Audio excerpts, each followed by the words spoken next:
CB radio talk. Trucker 19. Is this thing on? There's a... I don't know any other CB talk. And I assume within about 20 years' time, nobody else will know any CB talk. Yeah, I know we're all lamenting the death of CB radio and trucker culture, but progress. Welcome back, everybody. I went and rested my voice a little bit. Doesn't sound like it. It's still pretty hoarse. Ate some food, and reassessed my priorities. And what I've concluded is I'm back. I've refreshed some products here as best as I can, but it is important to know that I am high right now. Very, because our 1,000 milligram tincture is sitting right about that level. That's not even showing up on the camera at all. Right about there. I'll let you judge for yourself how full that is. Okay, but I will go ahead and take some more because it's 420. It's what you're supposed to do. Happy 420 also to all of my West Coast friends. It is now officially 420 on 420 for anybody on the western coast of the northern hemisphere. But that's probably not true because there are probably parts of like Mexico that are on the west coast but aren't in the same time zone. I don't know that for sure, but one can speculate. So we're doing a tincture, about 500 milligrams down, about 500 to go. Let's go ahead and give ourselves some drops, and let's see if I can continue to be able to speak in the manner that I'm speaking now, which is waffles somewhere between coherence and blathering. Keep it solid, keep it real. Hello, welcome. What's up to you, my man? Happy 420. Glad you could join in. Doing some tincture right now, shall we? The holiday. Sooner Christmas, as they say. Ooh, nice, man. Hello, you hot skin? You hot skin? Yeah, it did. Part 2, though. Part 2. That's Michael Floyd. One second.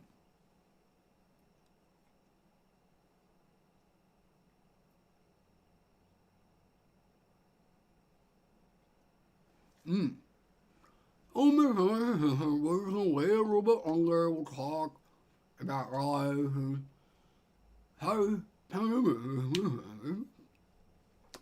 not it. We'll say that. We'll say that. So, nah, tincture. Very good radio. Very good radio. How long have you been? Long enough. Hello. The Inferno, welcome. I am also baked AF. About 500 milligrams of tincture in. So far in the day, we've done 2 of these, 1 of these, 1 of these, and 1 of these. We're about to double up on all of those and do some more tincture as well. Everything's fun. Everything's exciting. Here on the weed stream, the world a little bit less certain right now. Hello, Green Dino. Welcome. And it looks like we have another newbie with Hate Smee. Nah, man, I love you. Hates me? Nah. No. There's no hate here. Green Dino asks the strange question of, do I eat yogurt or drink it? Neither is the answer. Curious question. Michael Floyd also asked, Michael, who, by the way, welcome, is enjoying, welcome back, I think, is enjoying some Alien Labs. We had a lot of folks enjoying Alien Labs today. Popular brand. I've had them, like them too. So glad you're enjoying their baklava. And you're wondering if tincture hits faster. It does hit faster than edibles, provided you take it sublingually under the tongue in that obnoxious fashion like I just did. It starts to hit, for me, really in as little as about 20 minutes, and then really starts to crescendo at about 45. It does peak earlier than edibles, and it seems to not be as long-lasting as edibles, but it's not too dissimilar, outside the fact that it's not as long-lasting, but it is more quickly acting. So Michael also asked if I like the Grateful Dead. Believe it or not, I've got a look like I should be a deadhead. It looks like I should worship at the feet of Mr. Garcia. But I could not tell you the name of a single Grateful Dead song. Maybe that's the point of the Grateful Dead, because nobody knows any Grateful Dead songs. They just get high and pretend like they know. I don't know. Not to disparage any Grateful Dead fans. You guys were the original counterculture stoners. Jerry Garcia, rest in peace. Not a fan. Not a hater. Just don't listen to him. Jam bands, despite my proclivity for weed, my desire for jam sessions is not as high as you might imagine. Except I'm a fish guy. I love fish. I've never heard a fish song either. Couldn't tell you the name of a fish song. Michael Floyd says, he's listening to some jam bands, presumably, that are good. Ripple, Easy Wind. Ooh, Easy Wind sounds like the name of a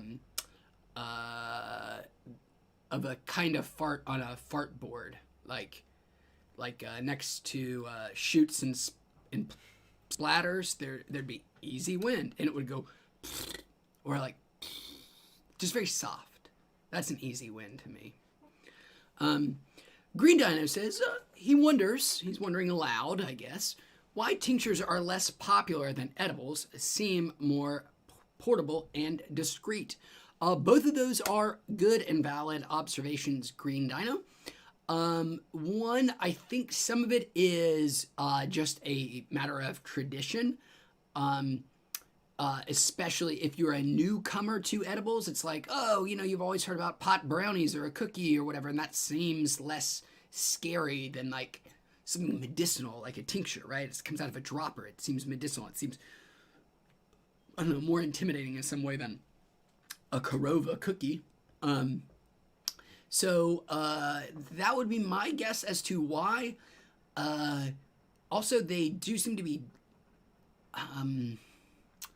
more, they used to be more expensive, but the price of tinctures has actually come down quite a bit, like even in the past year. So that's not so much of a reason. I have actually, tincture stock is rising, especially now that people are rebranding syrup, what used to be THC syrup, just sticky candy, sweet flavored THC cough syrup type stuff.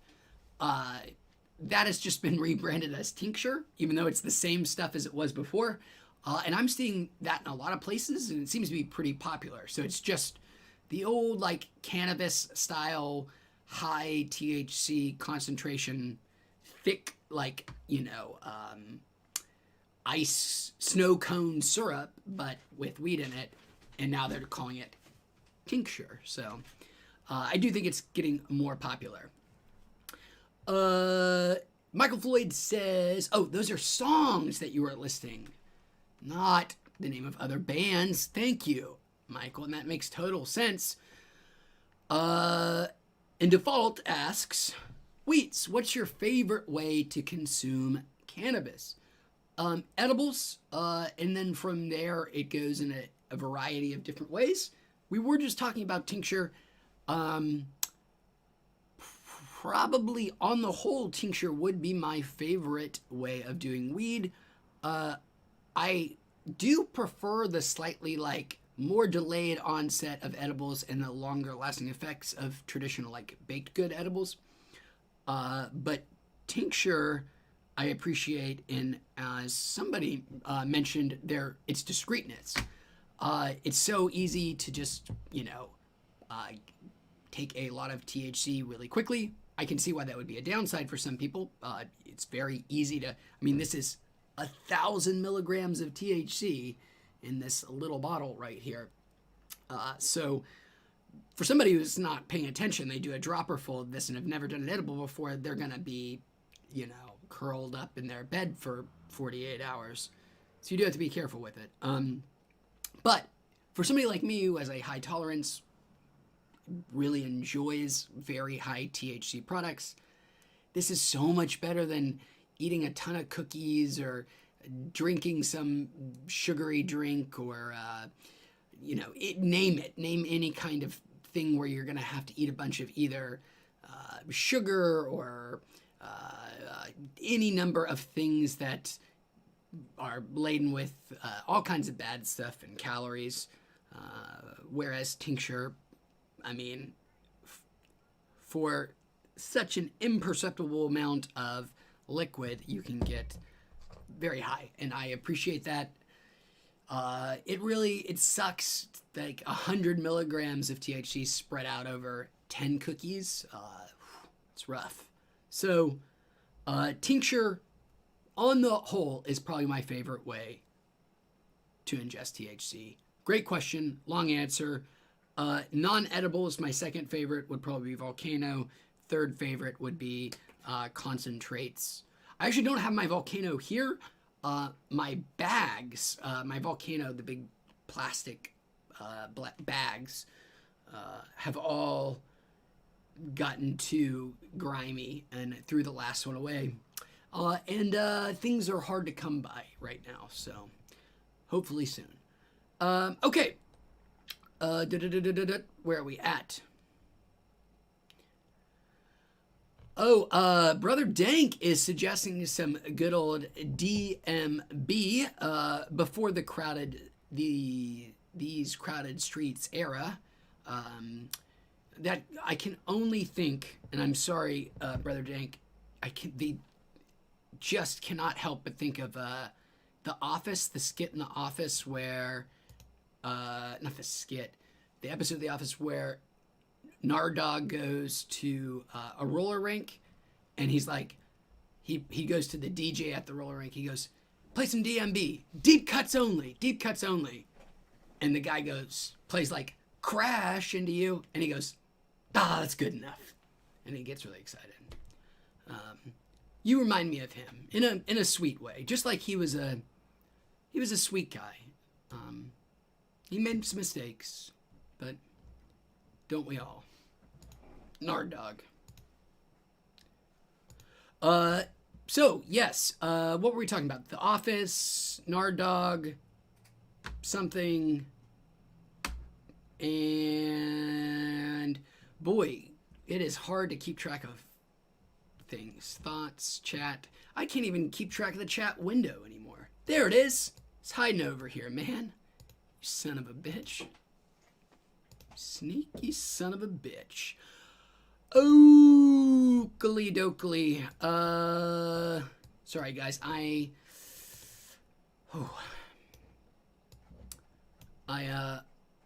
don't suffer for my art. And it's not even art. Boy, there's been a lot of chat since the last time I talked about Dave Matthews Band. DMB, Dave Matthews Band. There's a guy who plays a saxophone. Don't you just love a band who has a saxophonist? That's probably a very poor impression of how one actually plays a saxophone. but maybe a pretty good impression of how one milks a very large cow.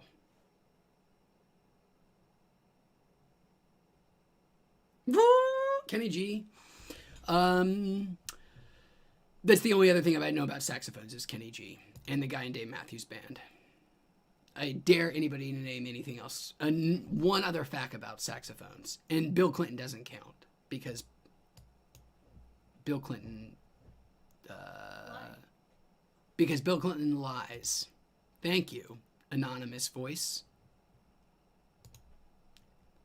So yes, saxophones. Is that what we were talking about? Bill Clinton, Kenny G, Dave Matthews Band, saxophones, alto, tenor.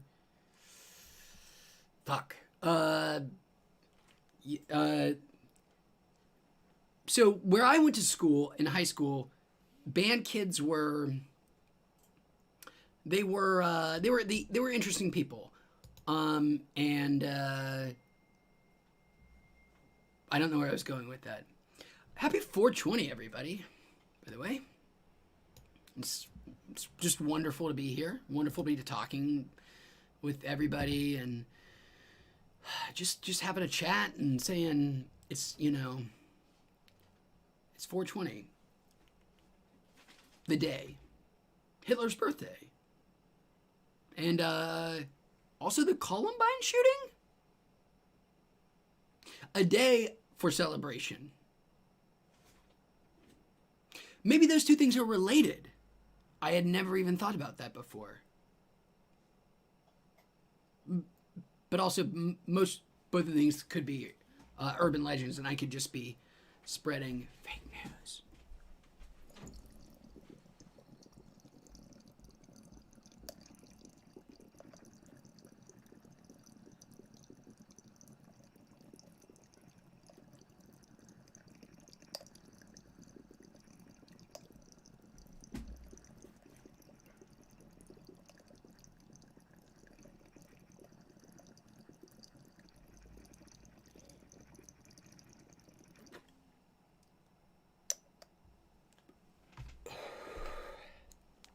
Man,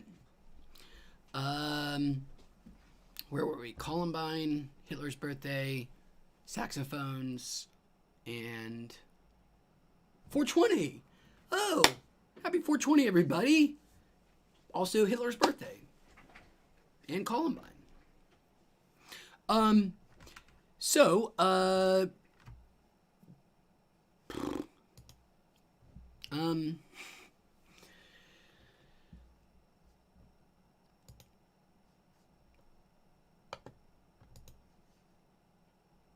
I'm going to see how long I can maintain dead air.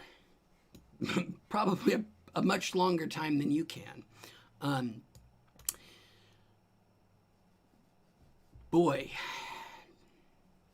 I'm usually not one to just like be at a loss for things to say, but I'm thinking like, wow, I think I said everything I need to say ever. Like, unless there's like a good topic to talk about. Oh shit, there's chat. Oh my God. Chat. What a savior. I've forgotten all about you. You guys have been stoic and giving me all kinds of great stuff. Fuck.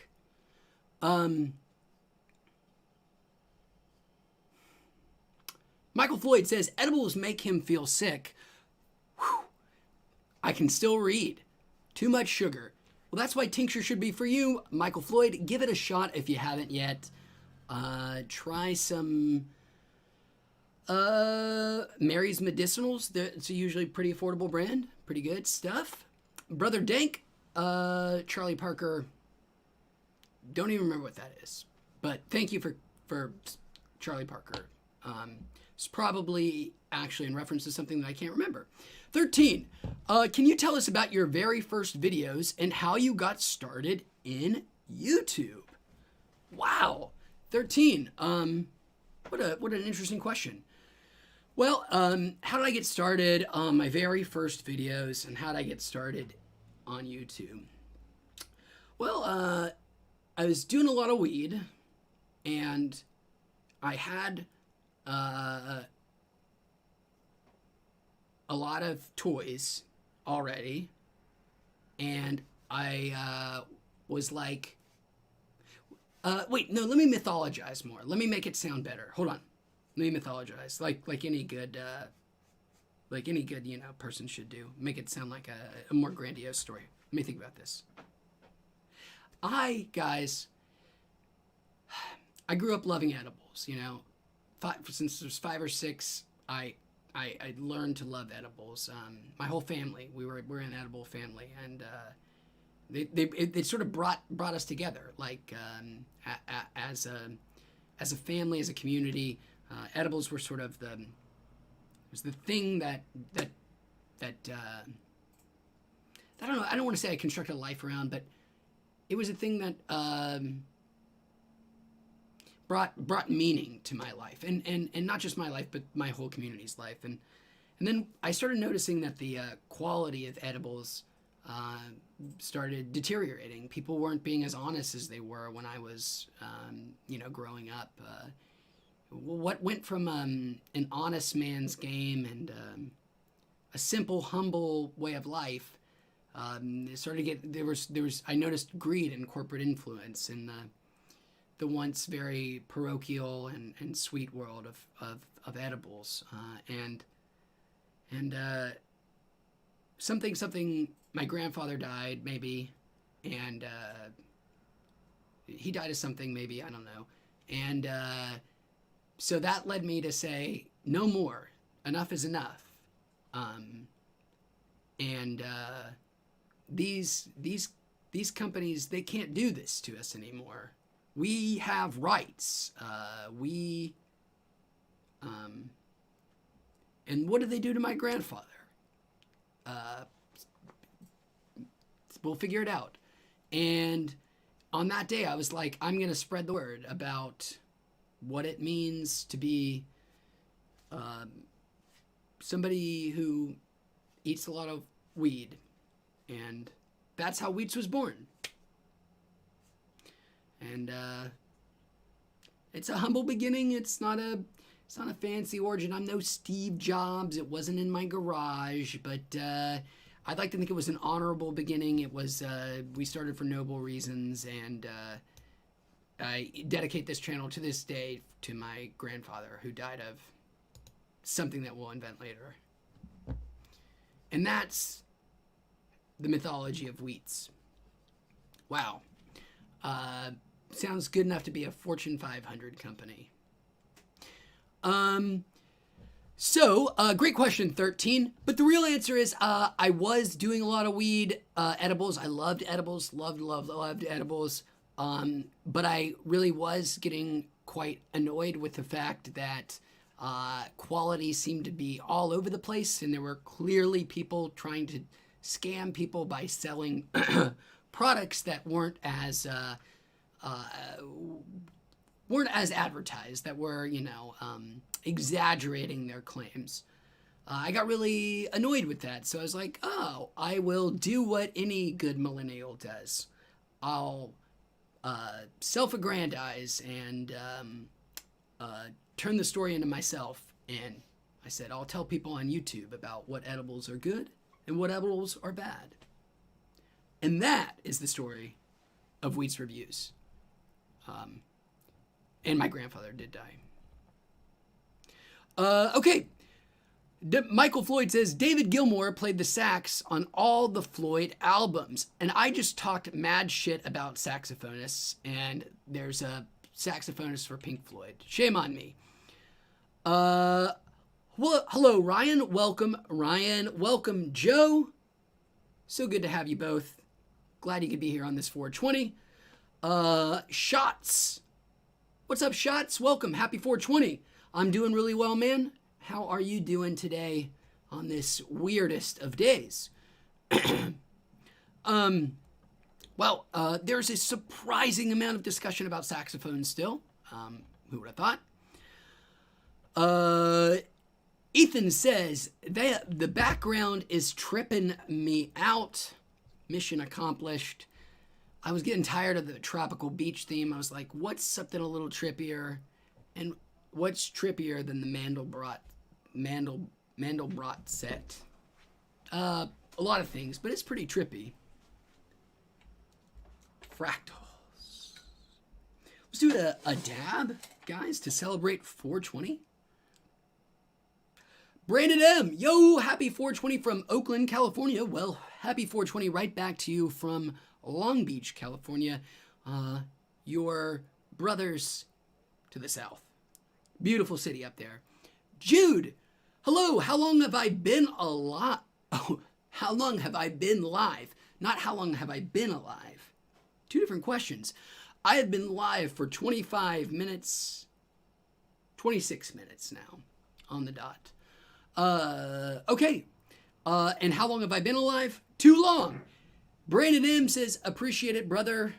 Man, Brandon, I appreciate you hanging out with us here tonight. Are you enjoying anything fun today, Brandon? Smoking anything good? Eating any edibles? Dabbing on anything especially tasty? Let us know. Okay, Brother Dink says, yo, Long Beach, is Sublime the best band of the 90s or what? There's a lot of Sublime love here in Long Beach. They even have they're associated with some kind of weed company. Sticky Vape? I don't know if they're just their Michael Jordan and Hanes sponsor, or if they're actually Whoopi Goldberg weed entrepreneur themselves. But Sublime is associated with, believe it or not, some weed company in Long Beach. Very strange. And the even weirder one is that Snoop Dogg, is also from Long Beach, and he also has several products that are marijuana based, which is very strange. Snoop Dogg.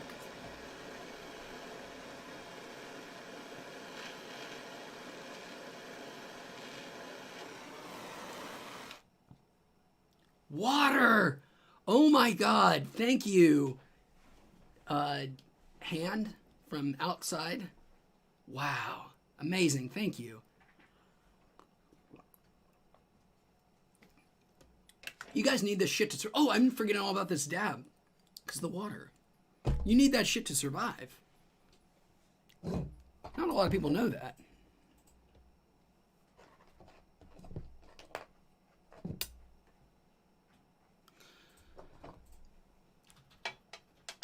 Don't listen to any asshole who says, you gotta drink your 8 cups of water a day.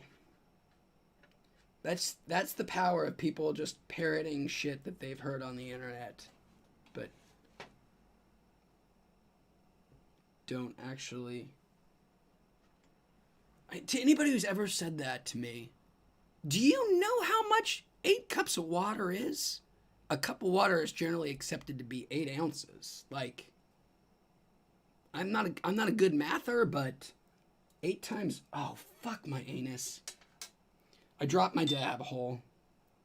Now it's getting cool. Get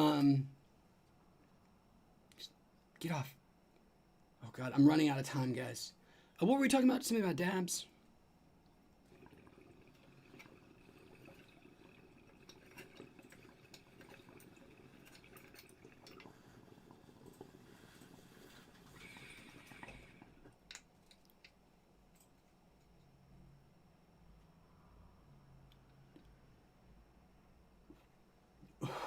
Jude says, darn, I missed the beginning. I'm sorry you missed it, Jude, but I'm glad you are here now, man. Very happy to have you. You haven't missed the party, and the great thing is, it's only gonna get more absurd from here on out. Let me finish this.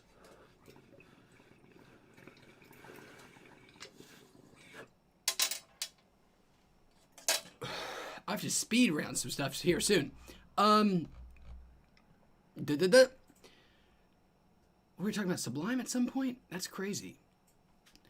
Default Skin says Long Beach dispensaries are too overpriced in my opinion. True. Yes. You can certainly find better deals in Orange County or in the city of Los Angeles. That's about how much of the 1,000 milligram tincture we have left. You could probably explain some of my trouble at, getting out sentences, formulating ideas. Except if you give me the right idea. So, Ryan. Hello, Ryan says, today I'm enjoying Plug and Play's Fire OG and Jack Herrera. Thanks for the Plug and Play review. Thanks for enjoying it, man. I hope you are enjoying that Plug and Play Fire OG.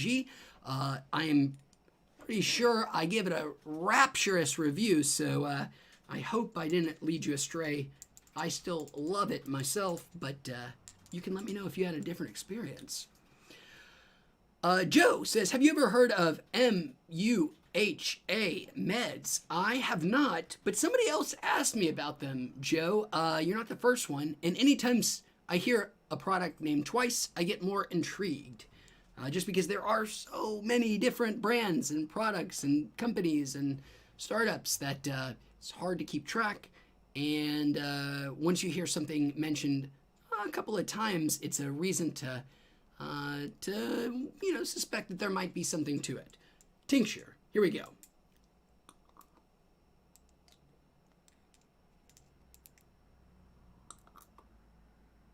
Oh. Sublingual. About a minute. I didn't do too much, so I can still even kind of talk. Oh, Brother Dink says, don't you hate it when you drop your dab on the carpet? Yes. It has ruined a couple minutes of my life. Oh shit! I'm leaking. Ooh. Alright guys, almost done.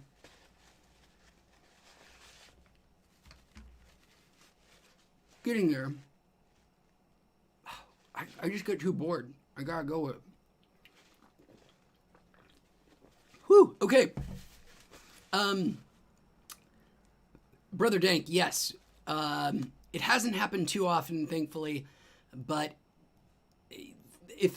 there can't be many worse substances to have fall on carpet than marijuana concentrates. Thankfully, this fell on my handy little table I've got here. Spared my carpet, my pristine, just utterly. You could eat off my carpet, and you could eat off of it. You wouldn't want to, but you could. That's not an endorsement of doing it. And as a matter of fact, I have 3 dogs, and there's nothing immaculate about my carpet at all. So don't do it.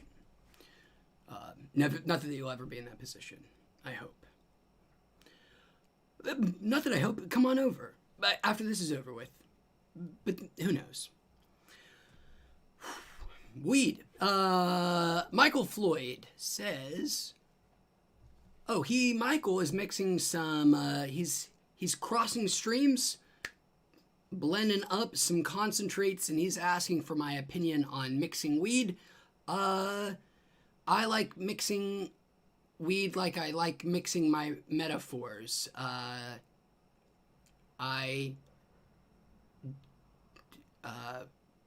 Fuck. Man, wouldn't that have been good if I had come up with like a really good mixed metaphor for that? So the answer is yes. It doesn't bother me. I don't know if I've ever blended concentrates, really. I definitely blended different flower strains many a time. And it's great. It'll put hair on your chest.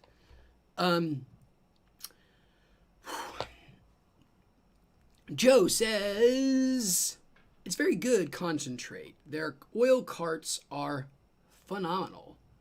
Joe. Oh, referring to the MUHA meds. Well, thank you, Joe. And thank you to whoever else suggested it. I will definitely be on the lookout. As I said, anytime I hear something more than once, usually a pretty good indicator that there's something to do that. So, MUHA meds. That is very hard for me to understand if I'm supposed to read that as Marvel Cinematic Universe. Joe says, have you ever heard of botanist extracts? I don't think so. I'm guessing that is another concentrate brand of some kind. I don't think I've ever heard of them. Are they good, Joe? Michael also wants to know why some weed flower is kind of trash now. Well, I think it probably depends more, Michael, on where you're shopping than all weed. I don't think I've noticed any decline in quality of stuff in my area, but maybe there's like some kind of where I'm not sure where in California you are, Michael, but there could be any number of sort of local or statewide factors, especially recently, that would be affecting the quality of your local weed. But hopefully, things will turn around at some point. Oh, you're in downtown LA. Okay, so you're in weed Mecca. How is DTLA right now, by the way, Michael? I mean, not that downtown LA is the busiest or, most pedestrian flowing of cities, but what does it look like out there right now? I mean, I haven't been to Los Angeles since, like, downtown LA in quite a while, but even out of Long Beach in a couple of months. I did go to Universal Studios like 2 weeks before the stay-at-home order, and that was kind of a trip. Not a lot of people want to go to Universal Studios when there's a pandemic afoot. So that was interesting, but I have not left my little corner of Long Beach since this has all gone down. And it's pretty residential out here, so it's not as much traffic, and a spooky increase in sirens. Thank you, producer. We did also go to DTLA. We went to Chinatown on Lunar New Year in February, and that was, as you can probably surmise, especially bizarro. Giving at that time was sort of the zenith of xenophobia, the height of Chinese sort of racist outbursts, or as people were blaming, not buying food from their Chinese restaurant, somehow assuming that because a person was a first or second generation Chinese immigrant that they may have the coronavirus. Stupid, dumb, but it actually made the Lunar New Year a lot of fun because it wasn't busy. It was quite serene, peaceful. There were like places to sit. You could see the whole parade from any vantage. You had the pick of spots. It was a pretty pleasant day. Knowing what I know now, would have cherished it even more, I think. Brother Dank said, first of all, Jamal, hello Jamal, welcome. Jamal is dabbing on some live hash rosin. That sounds pretty good, man. Glad you're joining us here, and happy 420 to you as well, man. I am quite under the influence, so I apologize if I'm, a little loopy at this point. And I think I've skipped a lot of chat. My apologies. Brother Dink says, in Louisiana, we have more than one person doing life over a gram bag. Brother Dink, are you in Louisiana? I am so sorry if that's the case. Louisiana.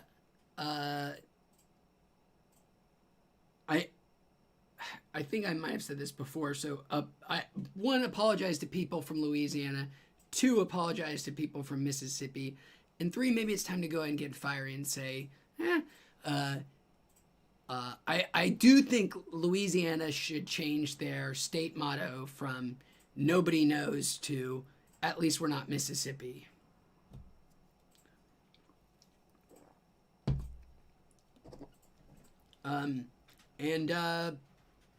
As far as slogans go, it's pretty compelling.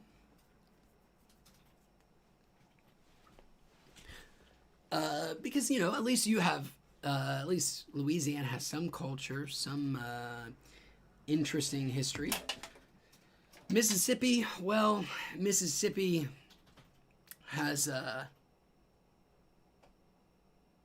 boy, I'm trying to think if I can think of a single positive image, association, memory, concept, idea, notion, person, product, really just anything that came positive from Mississippi.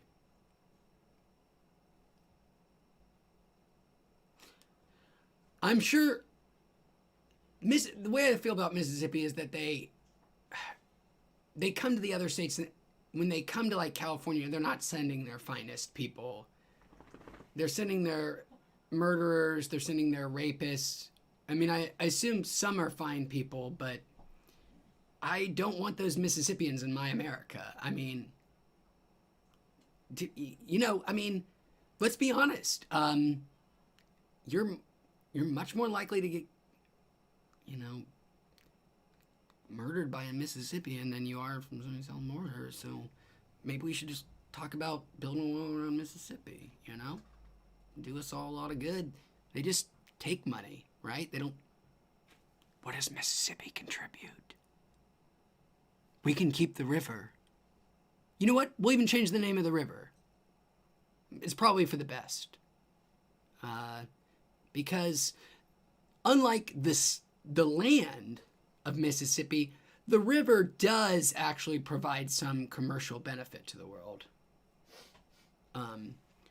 My point being that Mississippi provides nothing other than misery for the world.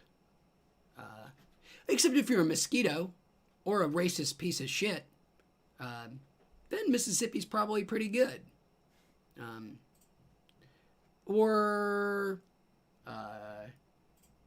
Maybe if you have a lot of self-hatred, or maybe if your parents and grandparents lived there and told you it's the best place to live, and maybe you're an unimaginative fuck and just parrots everything people said back to you, and that's why Mississippi is the best place to live, because you have no critical thinking skills.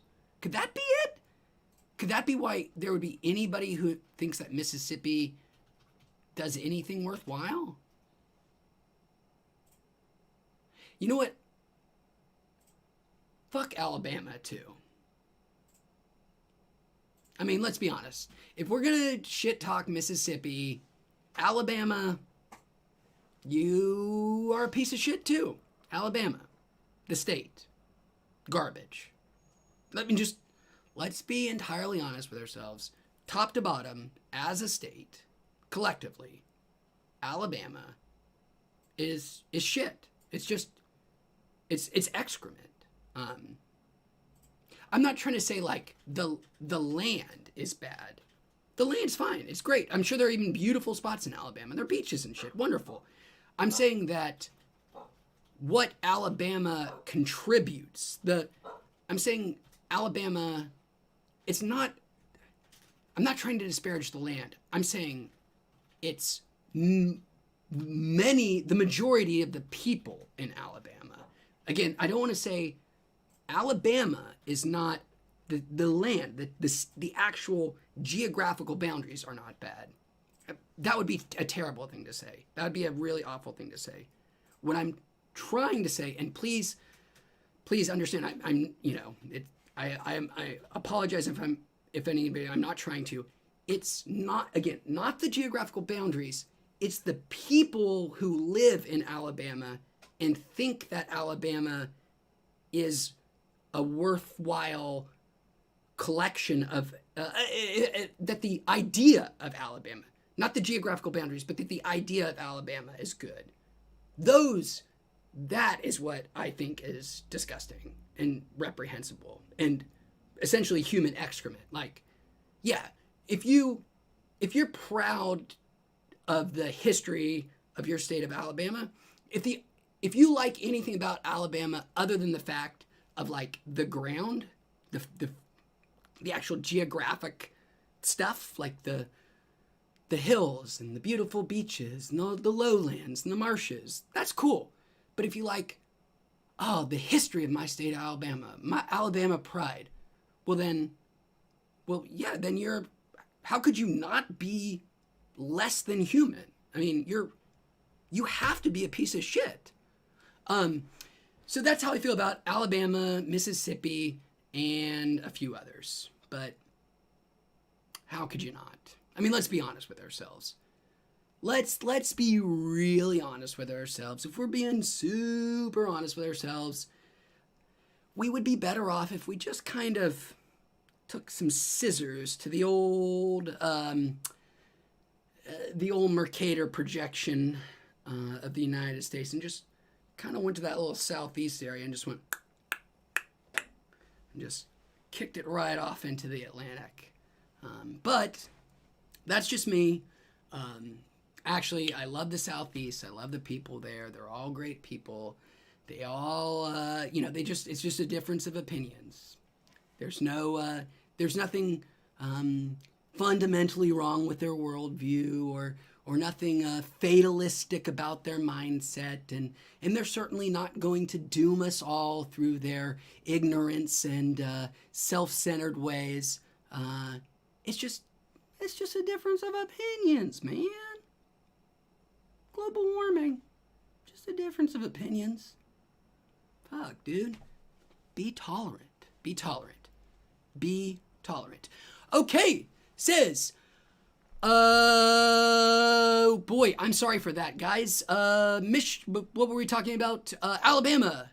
Roll Tide, let's go. Default Skin.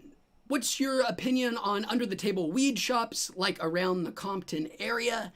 I don't have a problem with black market shops, gray market shops, as long as they are not trying to hide that fact from the people that are buying from them.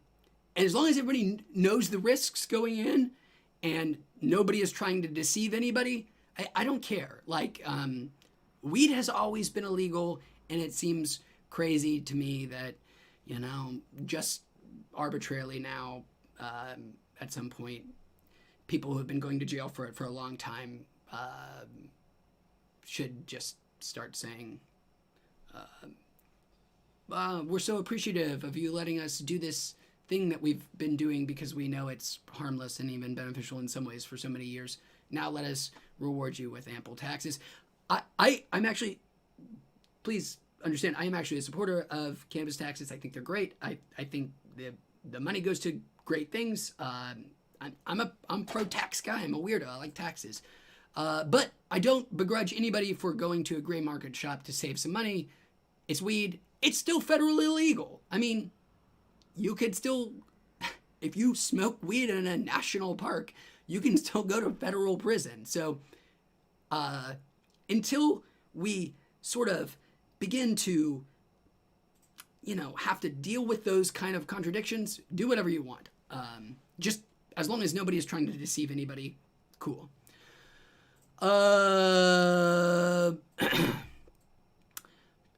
Tardigrade says, welcome back, Tardigrade, by the way. I told you I might be back. I'm glad to be here. Glad to see you back as well. Did you see that Georgia is opening all kinds of stuff back up? I didn't know that Georgia had also... I mean, Georgia had always been... the kid that... from the family that you knew just couldn't be helped. He was the one kid that you thought, maybe if you just tutored him enough, if you just gave him enough attention, if you believed in him enough, he could turn it around. And it's really sad to now see that Georgia is saying, hold my beer, Florida. Woof. Okay. Jude said, he's being honest. I'm not from the USA, so I'll take his high word for it. Thank you. I appreciate that. Always don't take anybody's word for anything ever, especially mine. I appreciate you saying that. But I have an agenda just like anybody. That being said, I really do think we should just go ahead and carve out about 8 states, make them just eject them from the union. Okay, Isaiah, good to see you, man. No, I know you were here earlier. Glad you made it back. Good to see you. Tardigrade says, I used to live in the South and have family there. It's just a cultural thing. I don't think it will change. Yes, Tardigrade, I have family there as well. And it is a cultural thing. And I don't think it can change. Yes, it seems pretty intractable. But then again, the one true constant and the only true constant is that things will change. And the South at different times has been the most progressive parts of the country. But also the South has always been the most manipulated part of the country. Like the South has always been used politically, and they never seem to catch on. But they also had hookworm for 100 years, and everybody thought they were stupid. But it was just that they walked around in human shit and had worms crawl up their feet. That's it. Hookworm. Isn't that a crazy thing? That's one of those like crazy stories. You would think, why don't we teach that in American history? There was, for like a century, well, maybe not that long, certainly around Civil War and after the Civil War and into the early 20th century, there was this stereotype of the lazy, dumb Southerner as them just being like weak, lazy, feeble-minded people. And they were like made fun of as this stereotype of like, oh, these dumb, borderline mentally handicapped Southerner. Like that was the stereotype. The crazy thing is, it was true. It was 100% true. It was for a sad reason, but for years, the South had a hookworm epidemic. I mean, just like 95% plus of people in the South had hookworm because they would walk around barefoot and it is transmitted through fecal matter through the feet.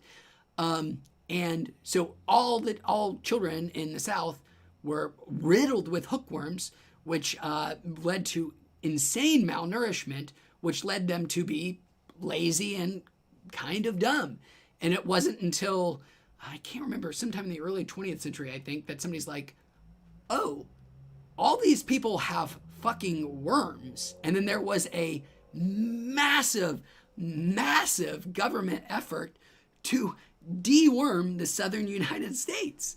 I mean, I can understand why I was never taught that because I lived in the South. And if there's one thing all Americans are comfortable with in their education, it's forgetting the uncomfortable parts.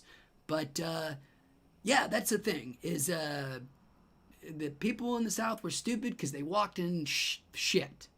And the shit gave them worms. And the worms made them stupid and lazy. Amen. the South, America, AD. That's your disgusting history lesson for the day. If you want to know another one, just give me a topic. Isaiah is high as hell right now. Me too, man. Jude. Oh, man, thank you, Jude. I appreciate that happy, nice comment there. Wow.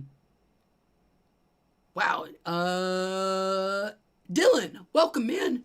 Cheers from Illinois. Welcome, our Chicago brethren. Well, you may not be Chicago, but our Midwest beacon, our beautiful friends in at Lake Michigan.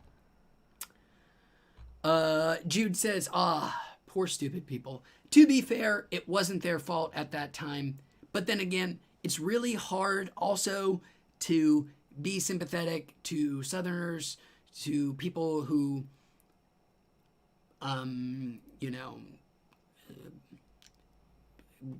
had no problem thinking of people as property, even after it was outlawed. So hard to be very sympathetic to those people, but their kids were innocent, and their kids were the ones who were affected the most. Hookworm. It sucks. But that's why we have deworming agents like ivermectin.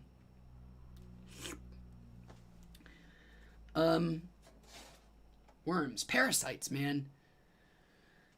Parasites are so fascinating. And all kinds of parasites, parasitic wasps. Just what a fascinating way to evolve. Even better, Jude. That's a better way to condemn them. Bad. The South. Well,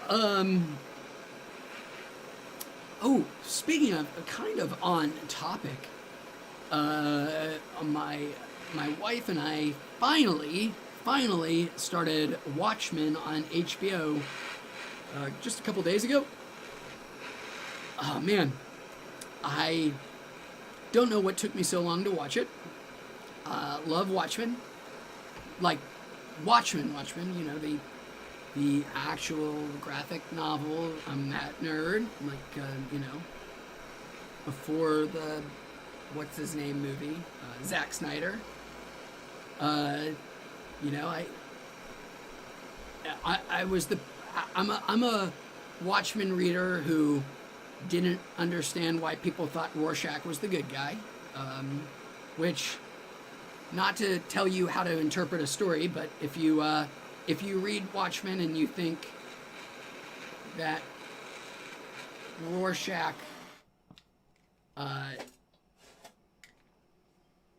is the hero of this story, well, I might have some bad news for you. But, whatever.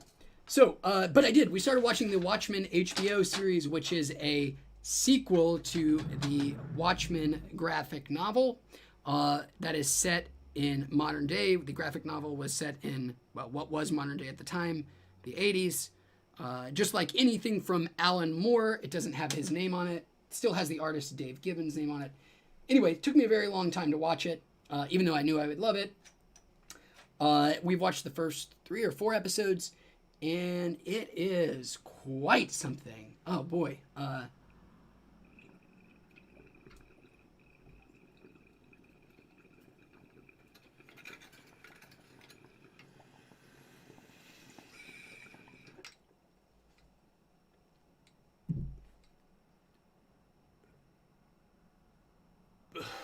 Whew.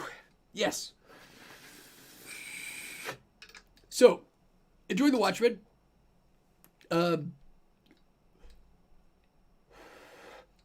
Damon Lindelof, the showrunner of Watchmen. What a weird dude.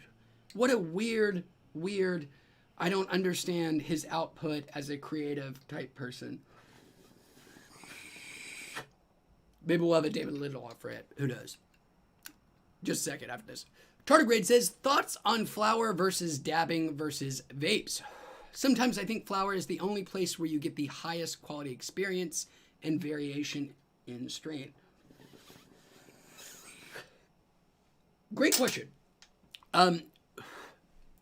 So Tardigrade, I am kind of a Philistine in terms of differentiating the finer aspects of weed. I'm no weed sommelier. Strain differences I can hardly tell outside of a taste profile, but I don't really notice a lot of effects from strain to strain. I notice potency and taste, and that's pretty much it.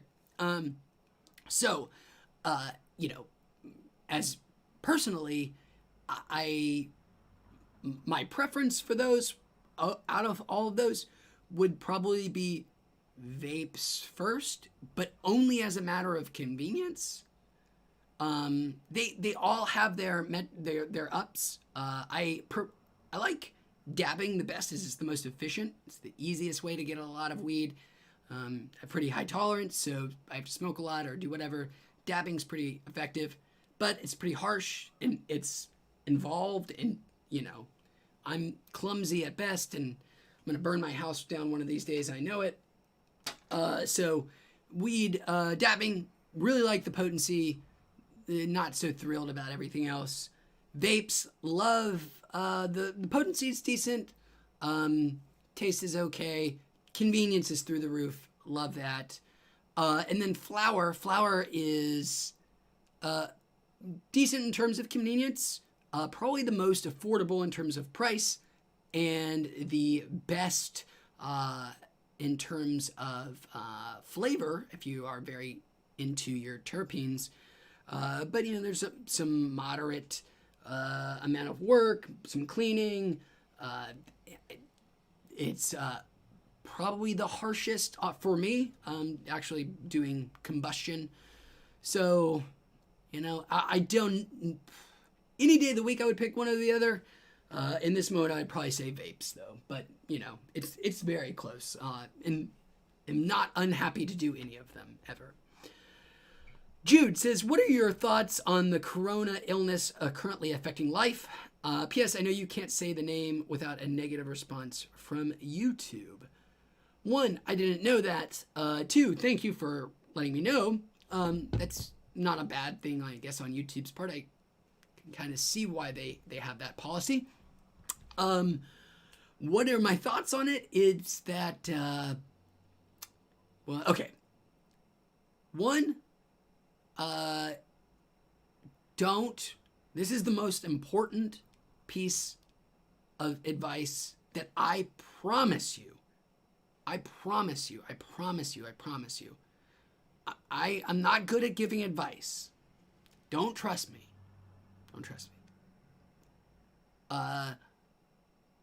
The best piece of advice I can give, and it is going to be the best piece of advice, period, is if anybody tries to convince you that they know what the future looks like, whether that be 1 month out, 2 months out, 6 months out, a year out, or 5 years out, if somebody tries to tell you that they know, that they have some predictive powers of where we are going, and we being the collective, as in all of us, they are a bullshit artist.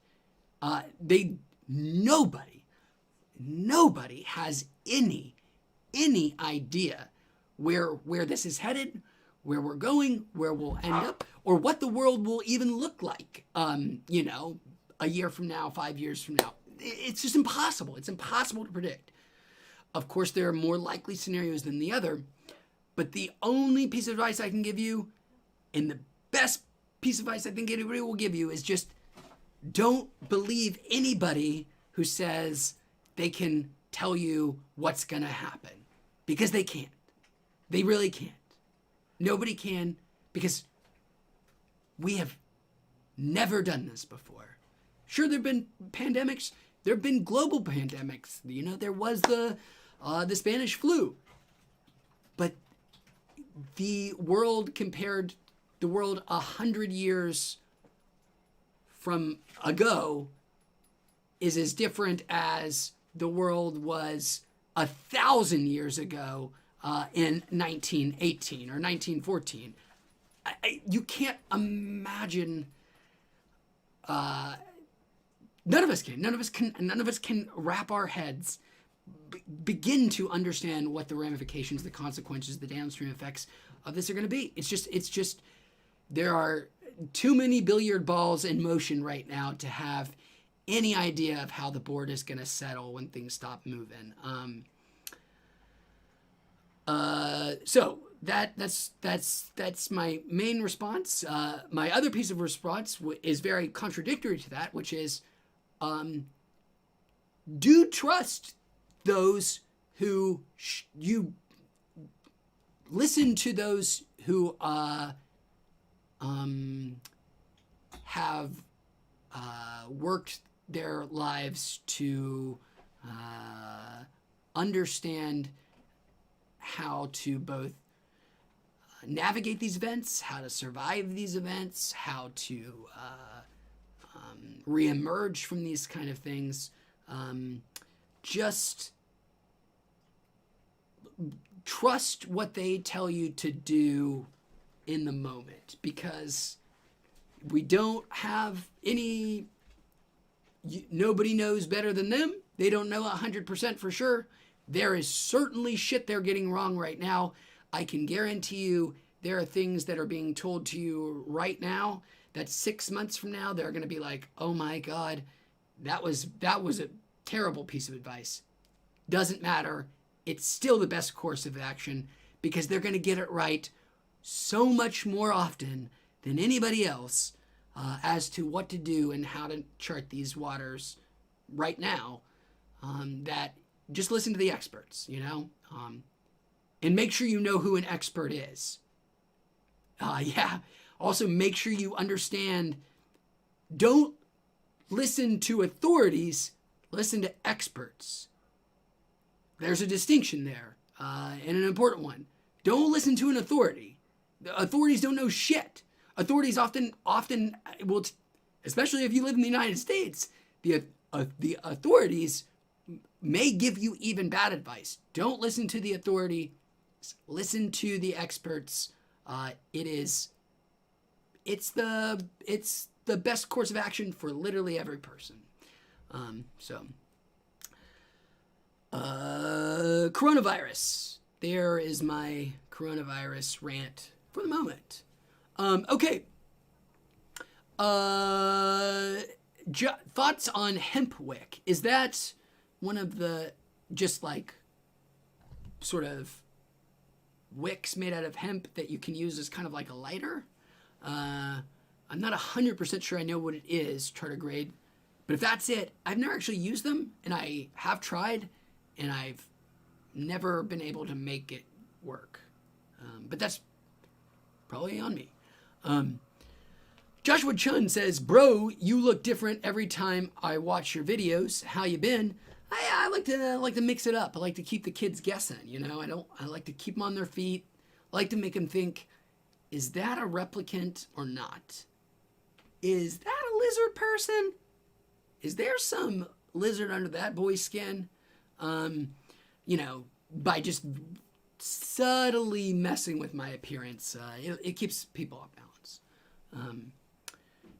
But yes, I do. No, I've had haircuts and beard trims a lot recently, so I apologize for looking slightly different. I don't know why.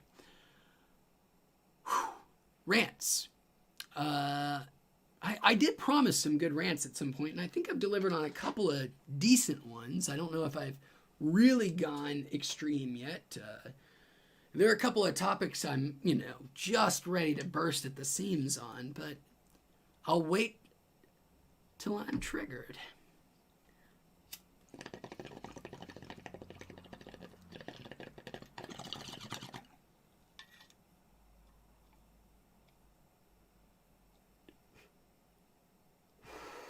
Jude, thank you again for that advice. I really appreciate you looking out. Unfortunately, though, Jude, again, I really appreciate the advice. It doesn't really matter. Unfortunately, YouTube is not a fan of wheats.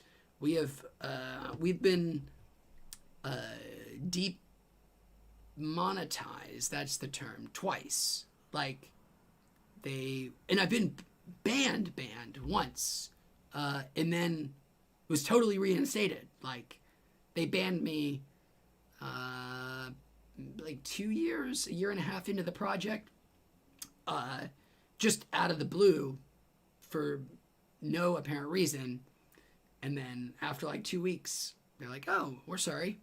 But then they're like, oh, but we don't like you too much, so we're not going to rank your videos very high. And then I was like, okay.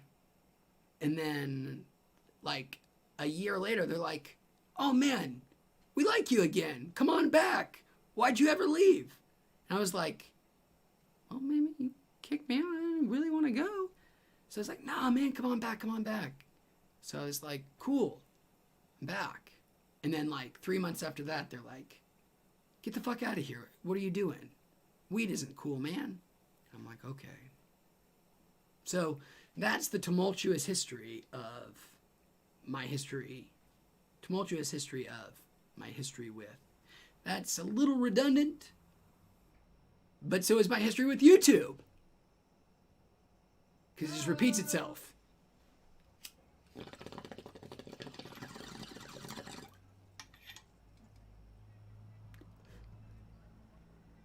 Jude asked, do I use edibles anymore? Yes, I do, Jude. I actually have some in a bag right next to me. Just not necessary in this moment. The tincture's done the job. Jude, but you do, that is a good, you have reason to ask because I don't review as many. I was doing mostly cartridges. And actually, although I do eat a lot of edibles still, I buy very few edibles. I did actually start making my own edibles, about 6 months ago or so in a serious way. I have a Ardent Nova, which I've had for like 2 years, which is a decarber. And then about, 9 months ago or so, I got a one of the butter makers, which is just like a heating element and a blender that you put your decarbed weed and butter in. And a couple hours later, you have can of butter. So I've made some many a Betty Crocker cookies.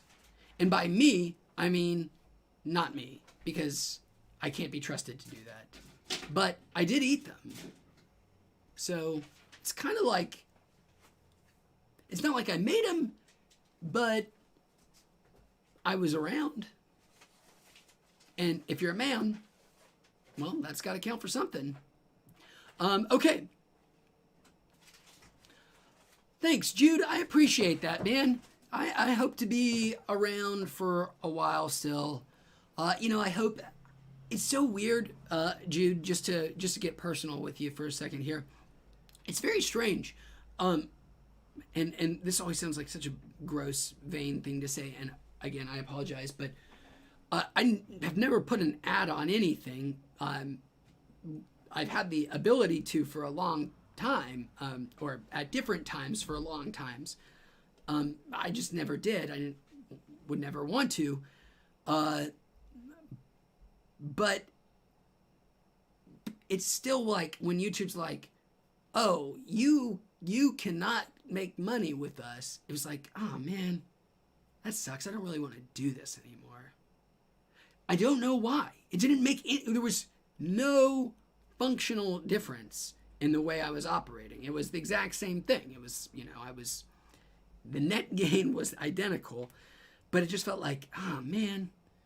I mean, it's just human irrationality, sort of very easily expressed. But even though the result was the exact same both times, it's been like,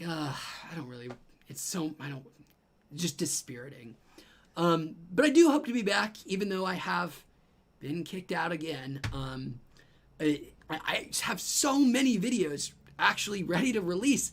I had so many videos ready to release the last time I got kicked off. When I was before, and then I got kicked off, and I was like, well, why do that? Why? YouTube is still going to make money off of what I put out there. I mean, they're still, they don't mind. They'll still run ads on it. So it feels like, man, like I'm doing, I mean, let's be honest, there's never going to be enough people watching my stuff to make it worth it anyways, but like, it still feels like, which, fuck feelings, but like, it's like, I feel like I'm doing free labor for Alphabet, Google. Like, why? They don't need free labor. So yeah, that's why it was dispiriting. It was like, they were like, you're gonna do this anyways because you have no other choice, and you're still gonna love it, you piece of dog shit. Yeah, that's a story about YouTube and about human irrationality and improperly designed incentive motives. One of the better stories in human history. Tale as old as time.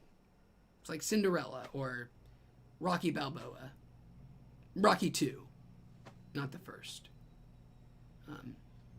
I've never seen anything but half of the first Rocky and half of the first Creed and half of the first Rocky reboot called... No, the second Rocky reboot called Rocky Balboa. There's also like the son of Rocky. I've seen very few Rocky movies. Basically, I would say against the whole just surprisingly durable franchise, I've seen about one whole Rocky in total. But I've seen about 3 Rambo, and boy, that is the wrong way to do that. If you're going to have to go with one Stallone franchise to invest in, one too long in the tooth Stallone franchise to invest in, go with Rocky. Because I've seen some Rambos, and they are woof. Rocky Balboa. That being said, guys, let's be honest. Let's talk a little Michael B. Jordan and a little oh God, help me out, chat world producer. Michael B. Jordan and director. Michael B. Jordan's director, Fruitvale Station. Ryan Coogler, the Coog. The Coog.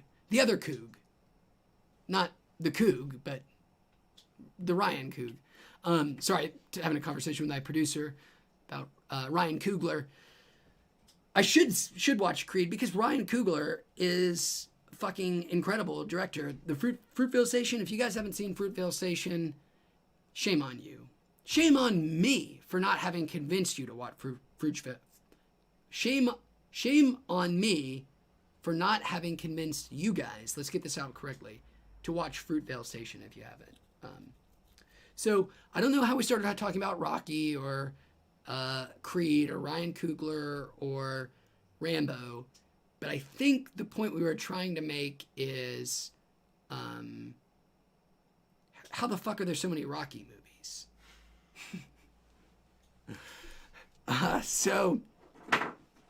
Okay, where are we? Party Rocker Hater says, Party Rock Hater, would you ever do a West Coast Cure Pod review? Yes, I would. You are not also the first person to ask about those. I have seen them. I know a dispensary that has them. And they sound interesting. They are now licensed out as well, West Coast, because they're a super popular brand. Our boy General Mattel is back. Welcome back, General Mattel. Snake Eyes. That's the only G.I. Joe name I know. Dutch. Duke. Channing Tatum. I don't even know if General Mattel has anything to do with G.I. Joe. It sounds like Mattel, I think that's who makes G.I. Joe. General, Mattel, G.I. Joe, Snake Eyes, Channing Tatum, done. Magic Mike.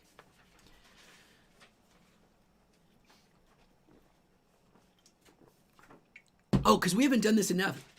I'm sure I've bitched about this enough.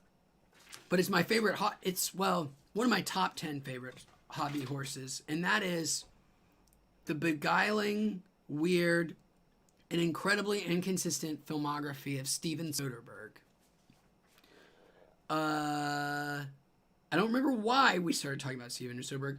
Hey, producer, do you remember why? There was something about Steven Soderbergh. No. Damn it. You just started. I've been accused of just starting it randomly. I don't think that's actually true. No, there was some reason that Steven Soderbergh came up. Pandemic? Contagion? No, but that does make sense, and that does figure into this conversation. Magic Mike! Oh my God, producer, Magic Channing Tatum, Magic Mike. That's the topic. Steven Soderbergh, Magic Mike, and the beguiling, weird, and incredibly inconsistent filmography of Steven Soderbergh. Weird guy. Sex, lies, and videotape. But also Ocean's 12. And Big Short's malnourished cousin, the dry cleaner, or whatever the hell it was called. That Gary Oldman, Antonio Banderas, Panama Papers movie. That was not very good. But then again, he also has Contagions, which... The laundromat, thank you, producer. And it is so weird that Contagion is it's a cultural phenomenon right now. It's like one of the highest selling movies routinely on iTunes every week. I have sung that movie's praises for years. I think that movie is incredible, and it just has that Soderbergh magic to it, and Soderbergh, but then the guy also makes Ocean's 12, which is the worst movie ever made. So, and then he also makes weird fucking shit like Logan Lucky that I am not really sure if who it's making fun of. I feel like me, but I mean that's not hard to do. Steven Soderbergh. What are we going to ultimately say about Steven Soderbergh? Watch The Informant. Oh my God. Secret best Steven Soderbergh movie. Matt Damon's The Informant. Watch that. And then watch Ocean's 12 and think, why did I do that to myself? And then, oh my God. Producer, I just saw somebody's comment said, I thought it said, have you gone insane? Hello, by the way, is it Dathy? I'm sorry, I know I'm pronouncing that incorrectly, and I'm sorry. But yes, I have seen Unsane with Claire Foy, and that is a classic Soderbergh, low budget, crackerjack of a movie, right? Like, he does these small scale, tiny little things so well that are just. And Unsane, isn't it filmed entirely on an iPhone? I think maybe something like that. He does weird shit like that too for no reason, but it's cool. And Unsane, it's not a great movie by any stretch of the imagination, but it's a fun, interesting, different little movie that he's made tons of. Including probably my favorite of those before what movie am I thinking of? Steven Soderbergh, Small Side Effects. The other Channing Tatum one with Rooney Mara. That movie's amazing. It's this kind of dumb little potboiler thriller, but it's so fun and it's so stupid, and it's like unbelievable twists that you gotta appreciate it staring. But then you watch things like Ocean's 12 and you're like, does this man have functioning human emotions? And you're not quite sure. So, Tardigrade says, what do you think of Wes Anderson?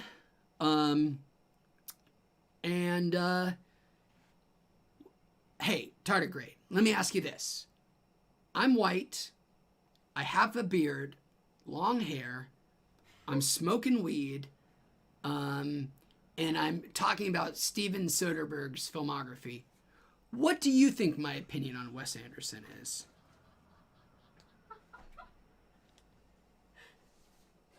I'm going to do some more tincture while you come up with an answer. Because it's a tough one.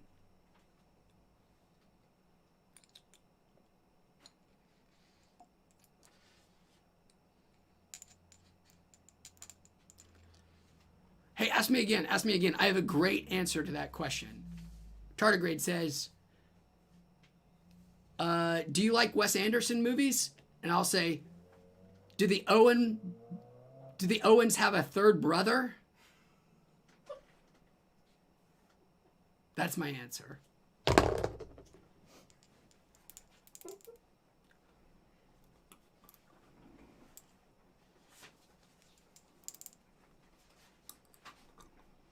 We're doing some more thinker. We have to go to the embarrassing step where I kind of hot that.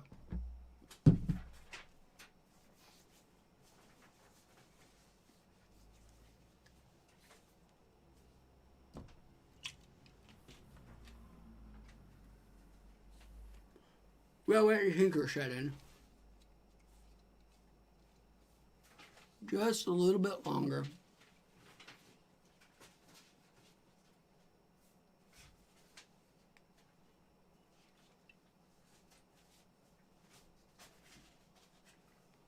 You get a free dance.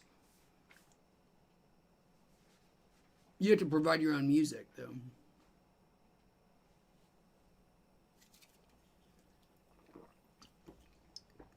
Oh, Jude, you almost got me. I was about to come in with well, actually, there is a third Owen brother. His name's Andrew. And he's the one... what is there to say about Andrew Wilson, Luke Wilson, Owen Wilson? It's good. Wes Anderson makes good movies. I am not, however, boy, it took me a long time to actually answer the question. I'm not as totally enamored with Wes Anderson as some people who like. He is their aesthetic god, and aesthetics are the only thing that matter to them. I actually like Wes Anderson's like kids movies the most, I guess. Fantastic Mr. Fox. Whew, that movie is amazing. So good. But like his fussier movies, your Darjeeling Limiteds, like, ugh, no thanks. I could do without. But give me a Rushmore any day of the week. I could watch Rushmore right now. I to be honest, I should be watching Rushmore right now. What's the kids camp? Shit. Yeah, that's the midnight. No. Moonlight, moon, mid-moon, mid-morning moon. The moon's over my hammy.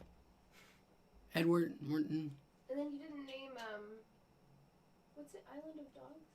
Island of Dogs, yes, thank you. Well, I'm too high to actually think of the names and ideas of these movies. I just had this idea in my head that he makes kids movies, and I like those. Because the other ones are too complicated for me.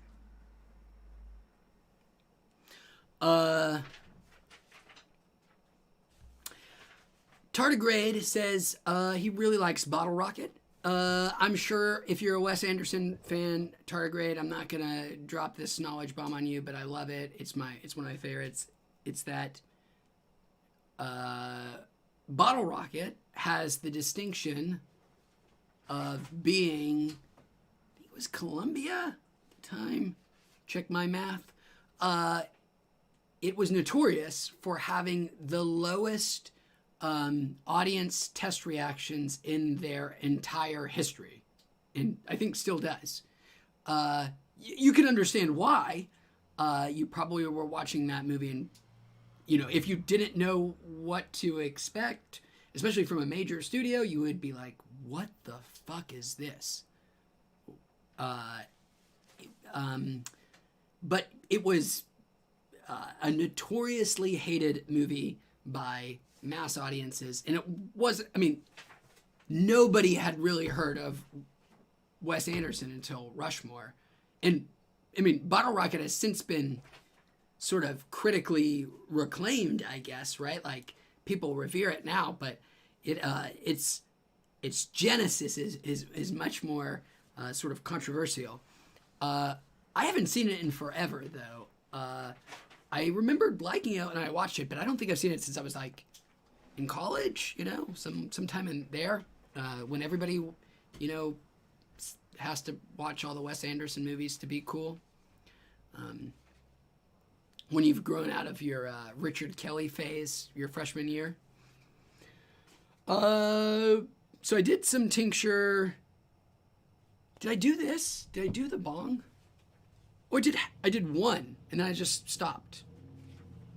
I don't know why. That seems, how long ago was that? 3 hours, 4 hours?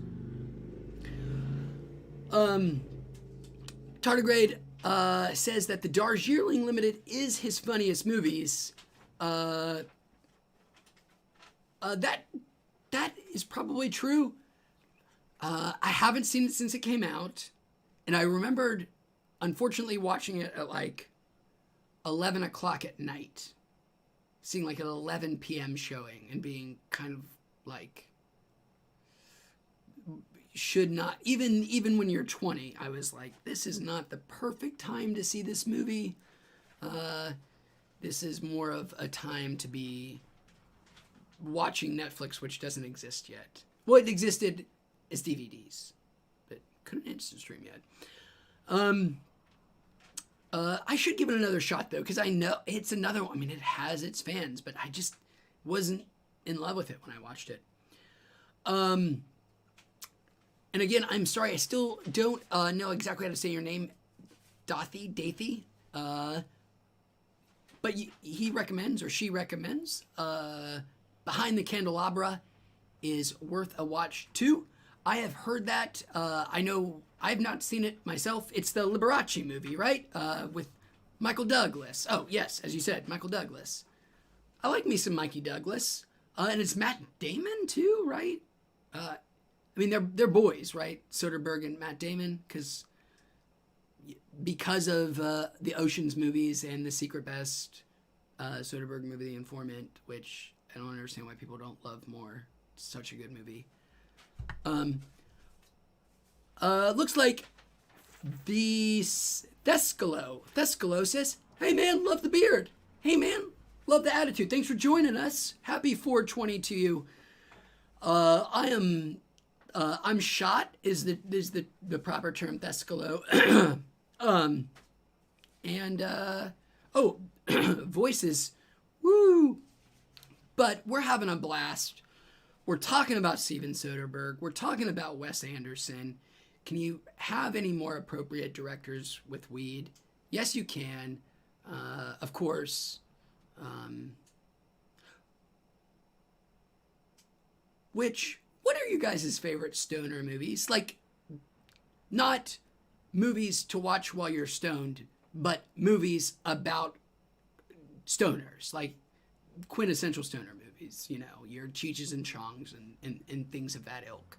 So not, not don't get all cerebral with me with your upstream colors or your fucking Fellini shit or whatever. I mean, I'm a Harold and Kumar guy, or Half Baked is my jam. What do you guys go to if you need your perfect stoner comedy? Me, I think I'd go Harold and Kumar. I think it's going to be Harold and Kumar for me. A second close behind is going to be this tiny little, from like 2004, 2005, Anna Faris movie, the chick from Scary Movies, called Happy Face.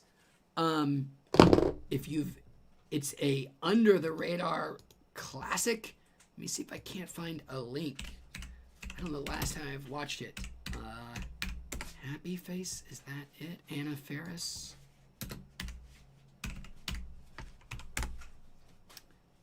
Yes, no, Smiley Face, excuse me, from 2007. I'm wrong on all accounts. But what a great, surprising little stoner movie out of nowhere.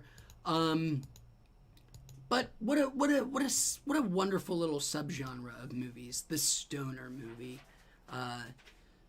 Such a strange but great subset, and a rite of passage for so many people. I assume so many people have gotten high for the very first time watching one of my more Leave It stoner movies, Super Troopers, for example.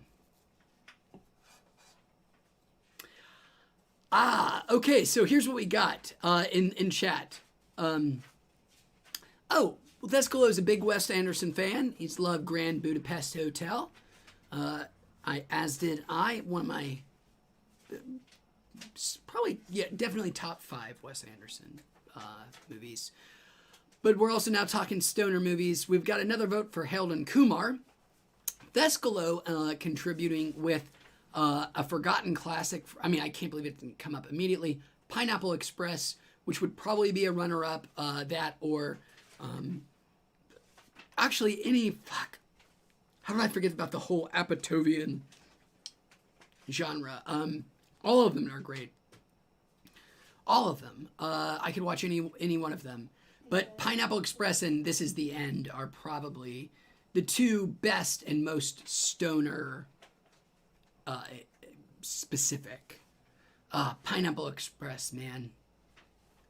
What a delightful movie. That was way before I smoked weed, though.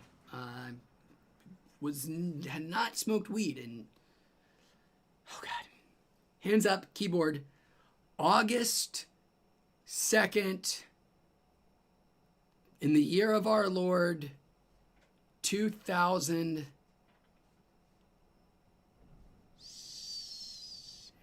or 7. Oh, 7.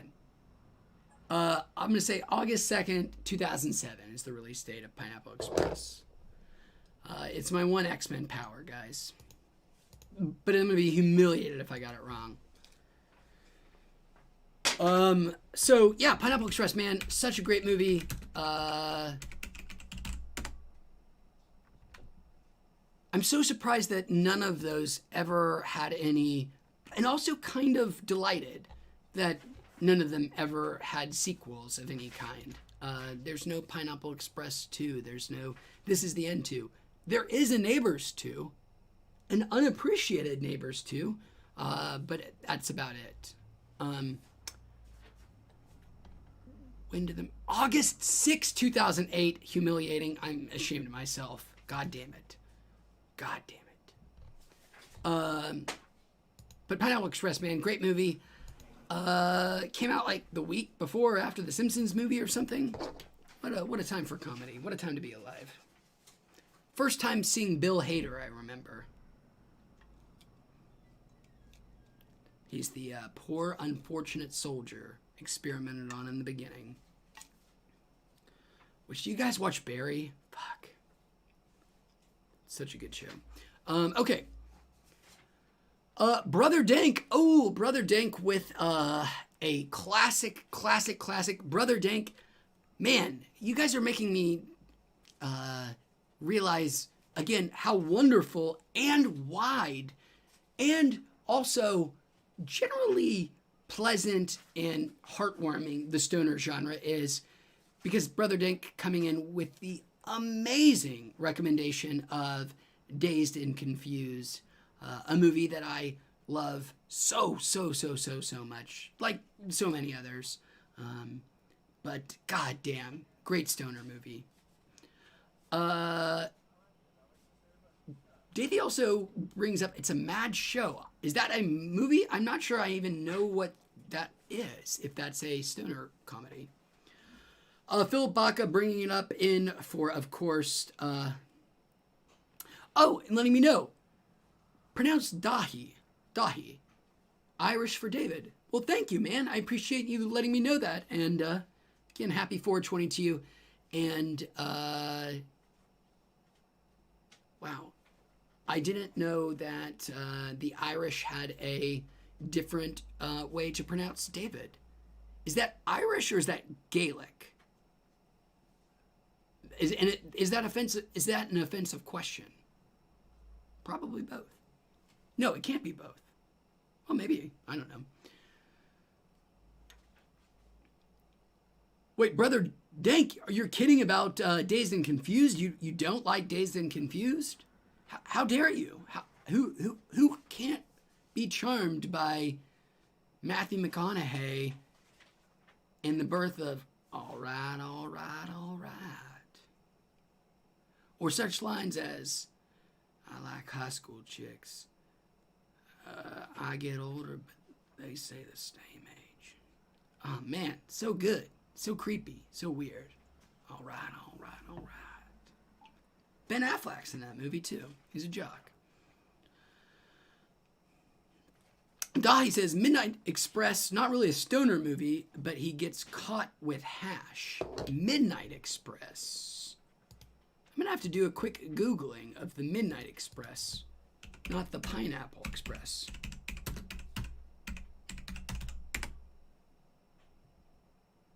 From 1978. Okay, I've never seen it.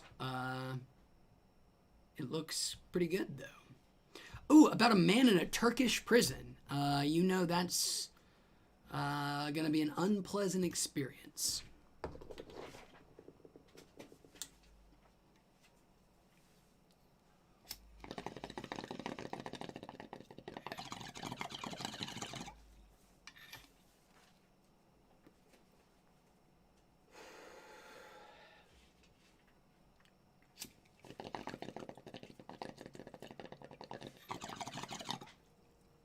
I still have to kind of stop and remind myself fairly frequently that weed is not legal. We kid ourselves out here on the West Coast and in Colorado and, you know, the myriad other states, but this shit is still illegal. It's still a class 1 narcotic. And how nobody gives a shit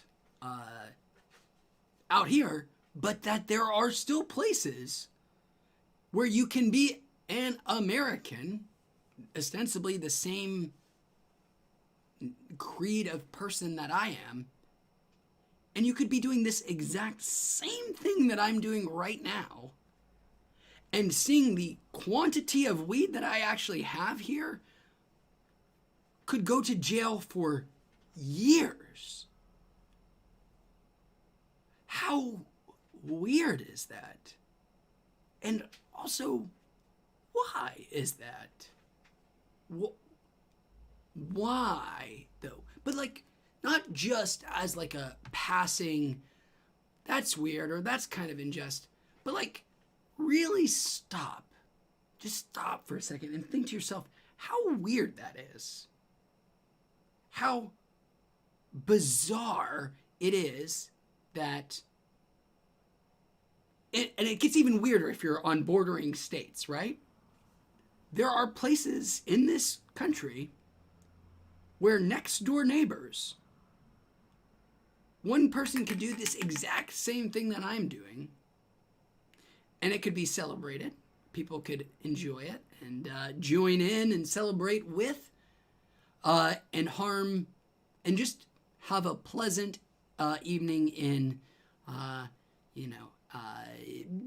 having fun conversations and getting a little stupid. But, good, harmless fun. But there are places in this place in the United States, next door neighbors, where for some reason that just because there's some invisible boundary, that this thing that is virtually celebrated in one state could get you then imprisoned for years, a substantial percentage of your entire life for doing the exact same thing. How do people who purport to be in our justice system, if you're a judge, no matter where you are, how do you continue to endorse a system like where that is a valid outcome? Like, how do you not think to yourself, oh, fuck, like, shit, we've done this whole thing wrong. Like, we've it's not just weed, but I'm using weed as an example here. But like, how does that contradiction not make you just stop, hit the brakes for a second and go, wait a second, what is even the point of a justice system anyways? Like, well, how can it be celebrated in 1 millimeter here, and then if you just move 1 millimeter across an invisible barrier, it is seen as very criminal? How do people square that circle? Like, I just don't get it.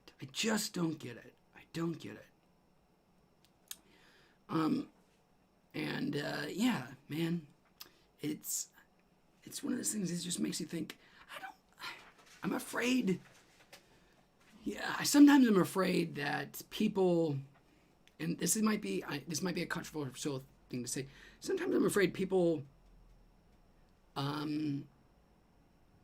maybe don't think about things as much as they should. I know that's a harsh judgment on people, but like, maybe like when you encounter a contradiction in your belief system, or like you find something where there's insanely disparate outcomes for insanely disparate legal outcomes for identical acts, like, maybe you should think to yourself, like, oh wait, well, what are those laws for then? Like, what are they serving? How can it be good here, and here it's bad? Like, what changed in that invisible line? But just like stop and just stop for a little bit and just sit with that those kind of contradictions. I wish people would do that, like, and think, man, okay, well, let's change some things then. But we don't like change.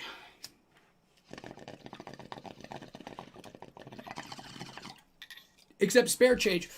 9/11 was an inside job.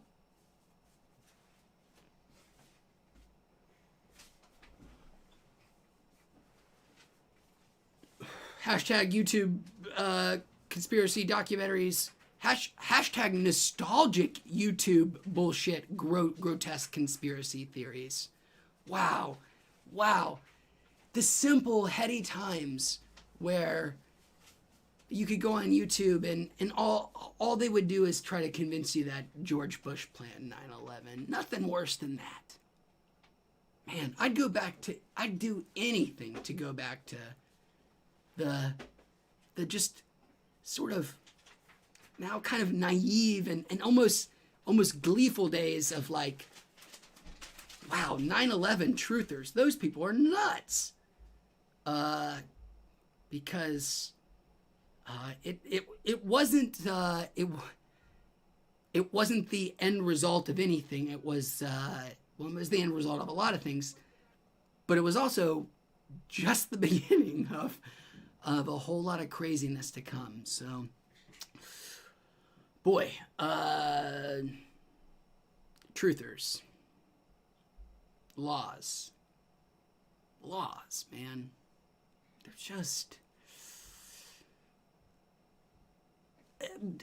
Ask these questions to yourself when you're not high too, but like really ask yourself. Just really think about it. Not you. All of you guys are fine. You all know. You of course all know. But I'm talking about the Alabamians, the Alabamians, whatever you call yourself if you're from Alabama, cockroach, whatever. If you're from Florida, if you're from Mississippi, just ask yourself some questions sometimes. Just say, just on occasion, just ask some questions. That's all I ask. Boy, sorry for the rant again, says, Thescalo says, gotta come to Canada, man. It's legal here. Thescalo, there's so many reasons to come to Canada. So many reasons. And I'm just sick and tired of, I'm really tired of having, I'm a pussy, sorry for using that word, I'm a big ass coward because I always say like, oh man, feel free to express yourself, feel free to say what you really believe, don't hold back. But I kind of don't feel like it anymore. I kind of feel like just saying what's real, like that, fuck being afraid of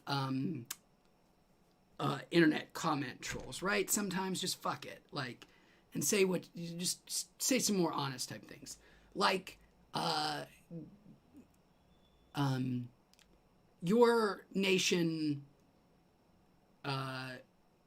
humbles and shames ours in every possible way every day of the week, and I am ashamed. I'm ashamed of our country's behavior, and it's disgusting. It's fucking disgusting what is happening. Not between just the United States and Canada, but every single country in the world, bar some Soviet people who are getting buddy again. It's just fucked up, and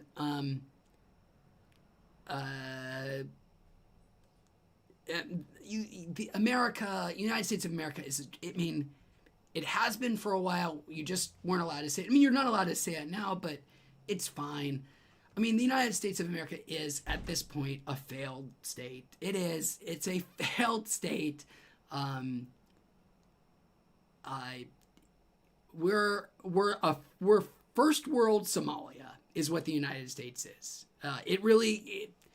You're kidding yourself if you think otherwise.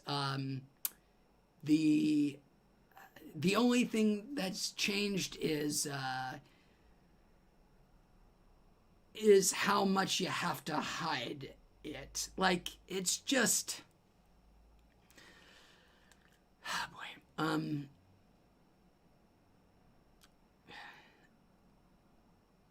there are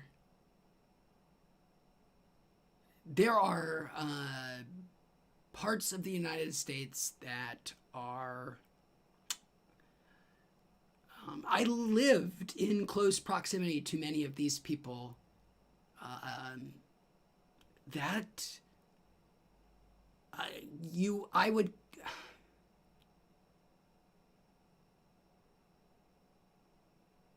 it's so hard not to get into, to be accused of hyperbole, but that in and of itself is one of the many weapons of the ruling class, is to just call everything, call all truth hysteria. when you point out something that is empirically true, just label it being hysterical.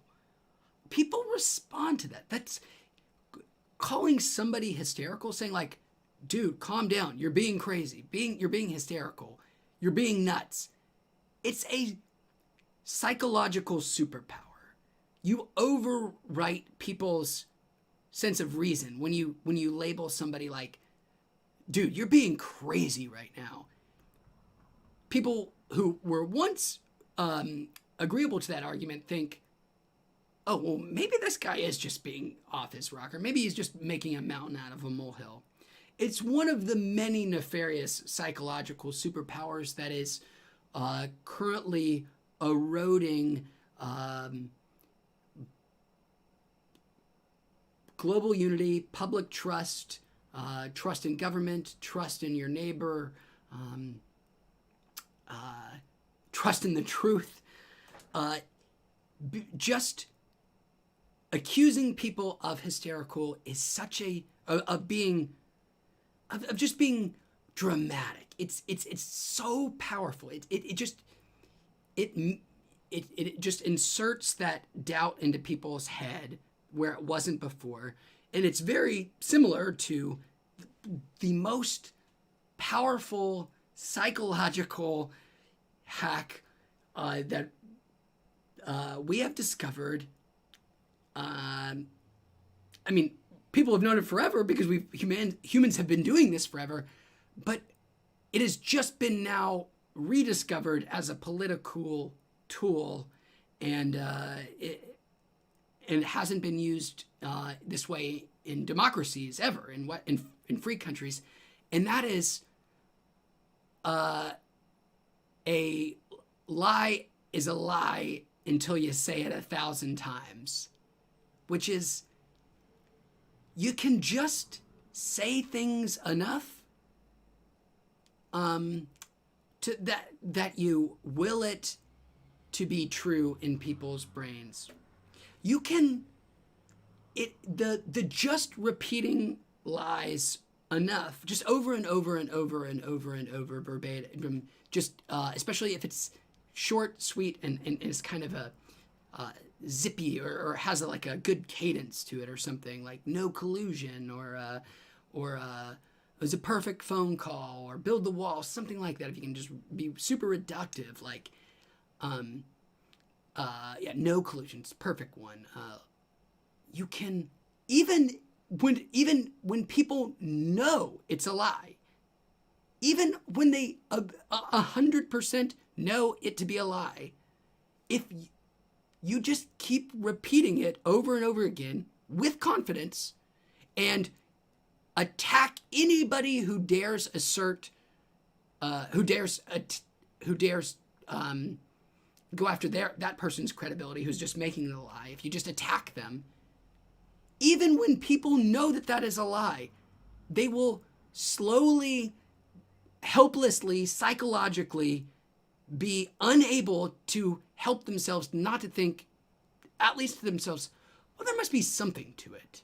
If there's no, people aren't conditioned, human beings aren't designed evolutionarily to have, to not believe people if they tell you things over and over and over again confidently enough. It is what makes humans work. The fact that we all believe shared fiction, shared lies, all that shit, it is what makes society work. But we've always told ourselves good stories, or we've always used, not always, but recently, in modern history, we've tried to use that ability that we just lie to each other and believe lies if you just repeat them enough. We've tried to use that to elevate our position. But recently, certain politicians have realized that you can do that just for naked ambition's sake. And I don't know what to do about that, because it doesn't, it works. It works even on the people who know better. Even when they know that they are actively being deceived, it still works. And it is just a flaw of our evolutionary biology. The way humans have been designed by evolutionary forces is to want to believe others because humans survive best when they cooperate with others. But now that we know you can... So I just don't know. I don't know what happens going forward. But you can be rest assured that the worst is yet to come. You ain't seen nothing yet, people. You ain't seen nothing yet. Rant over. Cool. Dahi, I hope I remember that correctly. Sorry for the rant, guys. Going back to chat says, you are very lucky to be able to walk into a shop and buy cannabis. Laws are definitely outdated when it comes to cannabis. Yes, I understand. I'm incredibly lucky here. I just wish everybody in the United States had the same opportunity that I do because, hey, we're all Americans, and if that doesn't mean that we share the same moral foundations, I don't know what it means to be an American. So, Cluisco says, hey bro, I haven't seen you in a while. Nice to see the beard again, and looks like you lost some weight too. Well, thanks, man. Yeah, getting back to my fighting weight. I'm the one kind of person that being stuck at home, quarantined, is very good for me and my disposition. I'm walking more, eating better, just because don't have those other stresses right now. But thanks for the kind words, man. Glad you can make it. Dahi says, okay. Whew. Resting those vocal cords now after I went on a big long rant. And I'm sorry to anybody I don't. That's the problem. I shouldn't apologize. I shouldn't say I'm sorry to anybody I offended because I meant it. Like, if you don't think of America as a well, no, it doesn't matter. Yeah. Cool. God bless America. 4th of July, firecrackers, George Washington, 10 Commandments, Bill of Rights, in God we trust, e pluribus anus. Amen. Carlos S., my man. Right back at you, Carlos. Whew. All right, guys, I think after that last, probably going to get me in some real trouble rant. Don't tell anybody who's easily riled about that. You know, it might get me in trouble. So don't tell anybody because people get real mad. That's okay. I don't actually mind when people get mad at me. I actually kind of like it when people get mad. I really gets me in my game, my zone. But Philip Baca says, it's your show. Be proud. Thank you for that, Philip. I'm glad you said that. I am. I don't care. I'm happy to have said what I said. We'll all be better. Everybody here in this chat right now, I feel like we're all on the same page. We all just want what's best for everybody. We all just want what's best for everybody. And that's great. So I'm going to go rest my voice. I'm going to take it easy. I'm going to go enjoy this luxurious high. You guys have a wonderful 420 yourselves. I'm going to have a great 420 this rest of this evening. You too. Goodbye. Thank you so much for watching. And I'll be back soon.